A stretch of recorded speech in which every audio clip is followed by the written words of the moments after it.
Hello there, you beautiful people. So this is just another quick video about some useful tricks you can do when you're dealing with slices. The first thing I want to show you is you don't have to count from the very beginning in order to get up to where you want to go. So you can actually count from this end. So let's say I wanted U. Okay, I could count up 0, 1, 2, 3, 4, 5, all the way up until U, right? Or I could do word and count back from the other end. So this value here is actually index -1. So U would be index -2. Okay, and there you see we get U. Let's say if we wanted this C, that would be -1, -2, -3, -4, -5. Word -5 should give us C, and it does. So this is a nice shortcut. You don't have to count all the way from this end. You can count from this end, remembering that the very end value is -1. So if you just want the very end value, you just type -1, and it's going to give us S at the end.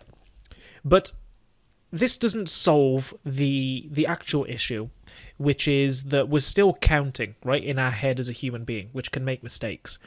What we want to do is to leverage the power of the computer to do all the counting for us. And for that, we're going to use the index function.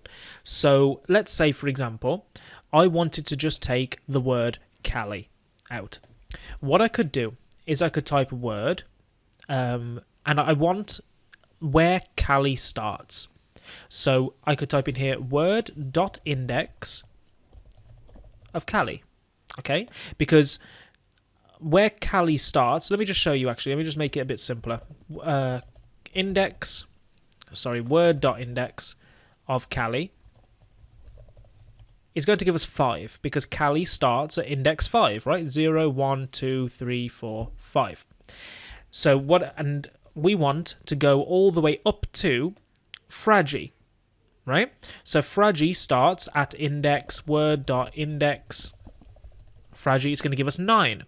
So what I could do is type word, then the first, where I want to start at the index of where Cali starts, and I want to go up to where Fragi starts in steps of 1 by default, and it's going to give me out Cali because it's going to go from where Cali starts to where Fragi starts, and that is going to pull that out. So using indexes, using the index function is a massive shortcut, right? I mean, it makes life so much easier to do it that way. Let's say if we wanted to take out the word docious. Okay, let's say we want to take this out. All we've got to do is do word of word.index docious, which is where it starts, right? And I want to go from there to the end. Just put a colon. It's going to assume I want to go to the end and pull it out, which is fantastic.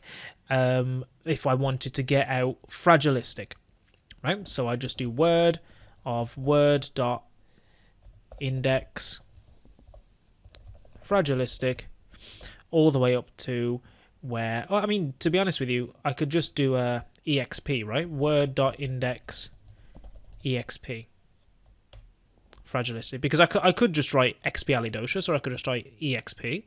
Now, one thing you do have to bear in mind is that index only returns the first instance of that phrase that you're searching for.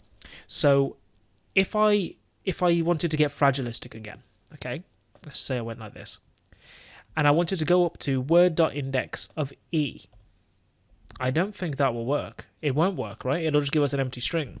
And the reason is because the index of E, it finds the first E, which is over here, not this one.